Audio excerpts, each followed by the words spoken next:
सेना में भर्ती के मामले में जो एक ठगी का मामला आया है उसमें अंतर्राज्यीय खुलासा आपने किया है, सर क्या है पूरा मामला? हमारे पास 30 अगस्त को नवलगढ़ थाने पे एक नवलड़ी गांव का एक विकास कुमार करके लड़का है।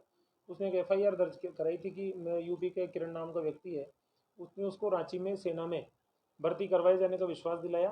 तो उसके विश्वास में आके उसने और उसके 5 मित्र अनिल, रविंद्र, मनोज, आनंद और रविंद्र पुत्र अमितचंद्र ने मार्च में उस ठग के बताए अनुसार उसके संपर्क में आके और तकरीबन नौकरी लगने के नाम पे 28 से 29 लाख रुपए उसके बताए अनुसार उसको दे दिए। और पैसे देने के बाद में उसने उसको एडमिट कार्ड, अपॉइंटमेंट लेटर उपलब्ध करवाए, परंतु नौकरी नहीं लगवाई। इस प्रकार से उसके साथ में धोखाधड़ी हो गई।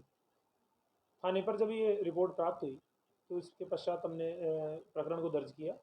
446/2021, 420, 406, 120 बी आई पी से हमने मैटर को दर्ज किया।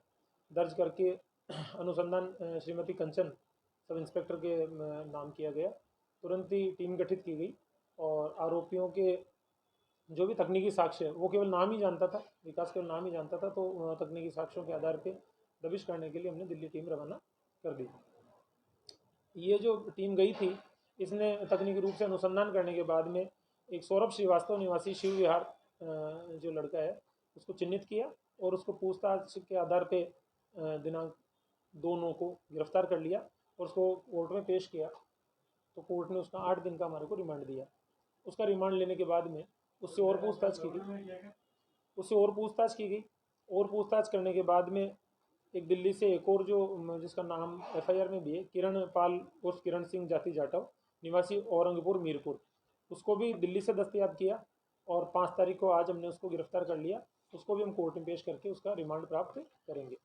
इस मामले के जो अनुसंधान अधिकारी है उन्होंने जो अनुसंधान किया उसके अंदर अभी तक प्रारंभिक रूप से ये तथ्य सामने आए कि ये सौरभ श्रीवास्तव था। ये भारत में विभिन्न राज्यों के युवाओं से अलग अलग संपर्क करता था और उनको व उनके संपर्क में जो अन्य बेरोजगार युवा हैं उनको नौकरी दिलवाए जाने का अपनी बातों से विश्वास दिलाता था। और विश्वास में लेने के लिए उनको पहले से अन्य लोगों को नौकरी दिलवाए जाने के संबंध में उनके नियुक्ति पत्र दिखाता था और उनके अन्य प्रोसेस में चल रहे लोगों के एडमिट कार्ड और मेडिकल के कॉल लेटर दिखाता था और फ़ोन से निरंतर संपर्क में रहकर नौकरी के लुभावने सपने दिखाकर उनका ब्रेन वॉश कर लेता था। और जब टारगेट किया गया युवा उन पर पूर्ण रूप से विश्वास कर लेता था तो उनको उनके साथ में अन्य नौकरी की तैयारी कर रहे युवाओं को भी पैसे देकर नौकरी लगवाए जाने के लिए विश्वास में लेता था और उनको इस्तेमाल करके 2 से 15 तक के युवाओं का एक ग्रुप तैयार करवा लेता था।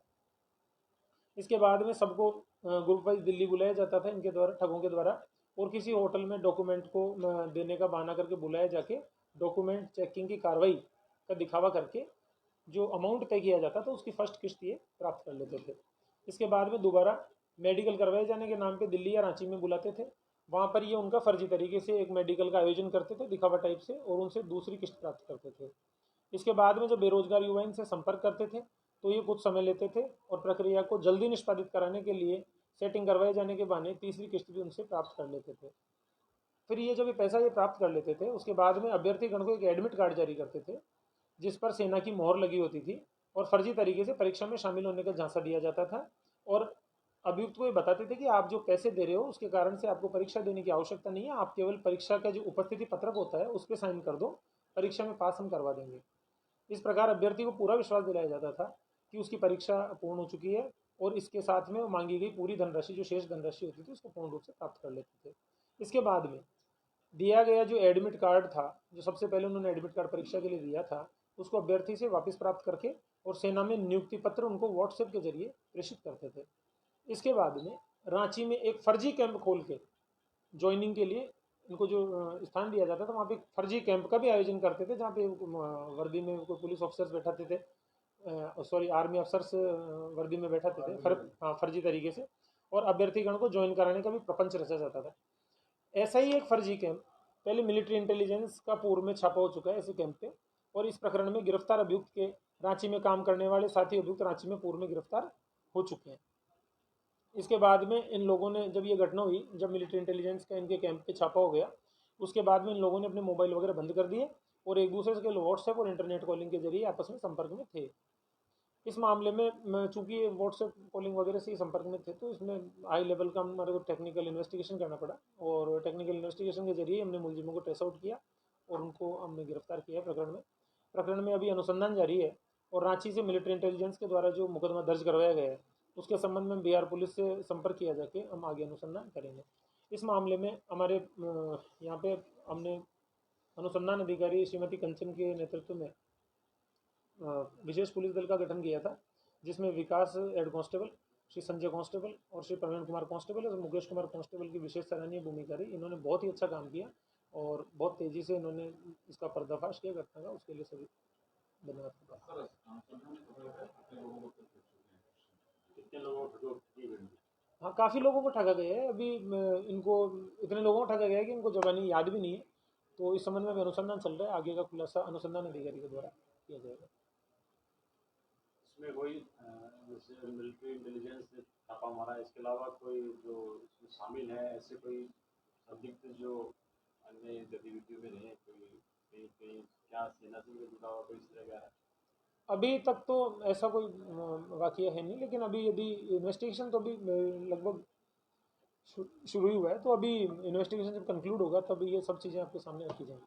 सर, इनके साथ जो पहले अभियुक्त थे, जो रांची इंटेलिजेंस के द्वारा कितने लोग थे?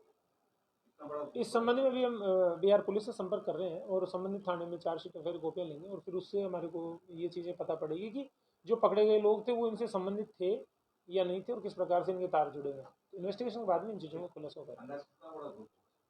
अंदाजा नहीं कह सकते अंदाजा नहीं। हाँ, आप कंचन जी से बात करें। एक महिला अधिकारी और इतने बड़े मामले का पर्दाफाश किया है, किस तरीके से इस पूरे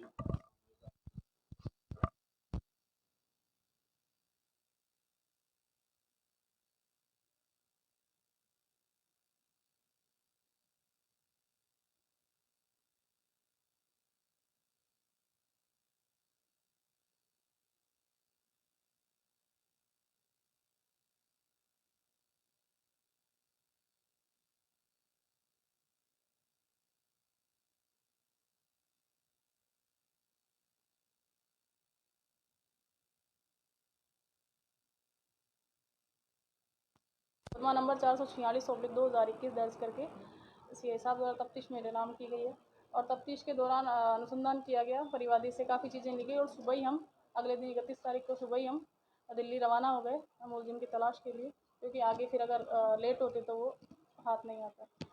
31 तारीख के बाद में फिर हमने उसको मुलजिम को अरेस्ट किया, पूछताछ करी काफ़ी करके। 2 तारीख को उसको अरेस्ट कर लिया दिल्ली से, और अरेस्ट करने के बाद में हमने उससे और अनुसंधान किया और मजिस्ट्रेट के सामने पेश करके उसका 8 दिन का पीसी रिमांड मांगा। 8 दिन के पीसी रिमांड के बाद में हम उसको लेकर, उसमें जो मेन उसका जो एक्यूज था किरण पाल, जो कि उसमें भी था जिसने पैसे जिससे लिए थे परिवादी से, तो उस किरण पाल की तलाश में मैं यहाँ से रवाना हुई। हमारी टीम में थे विकास कुमार हेड कांस्टेबल है, और संजय कांस्टेबल, प्रवीण कांस्टेबल, हम चारों यहाँ से रवाना हुए। और किरण पाल को हमने, जो कि केवल व्हाट्सएप पे ही कॉल करता था, तकनीकी सहायता से उनको पकड़ लिया वहाँ पे, और पकड़ने के बाद में उसको यहाँ लेकर उसको अरेस्ट कर लिया। और अभी भी इसमें और जो अनुसंधान है वो जारी है। किस तरीके का रहन सहन है इन लोगों का? इन लोगों का रहन सहन ज़्यादा ये घर पे तो नहीं पता, लेकिन ये ज़्यादातर होटलों में ही लोगों से मिलते हैं, और होटल भी लगभग एक दिन का इनका किराया है होटल का 2 से 3 हज़ार का। लग्जरी होटल होती है, तो उसमें आगे जो क्लाइंट, इनके जो अभ्यर्थी आते हैं, उनको ऐसा महसूस नहीं होता कि ये लोग काफ़ी उस तरीके के हैं। होटल में क्या आपने खुद की आईडी से रूम बुक किया या किस तरीके से? होटल में ये लोग आईडी से खुद की से इनसे बुक नहीं था, किसी अन्य से ही करवाया था। पूरी तरीके से फर्जीवाड़ा कर रहा था। हाँ। चलिए, तो बहुत बहुत धन्यवाद। आप देख सकते हैं नौगंज पुलिस द्वारा मामले का अगले जो आरोपी हैं, आप लोग देख सकते हैं 2 आरोपी को पकड़ा है। हाँ। तो इसमें तो और जो ना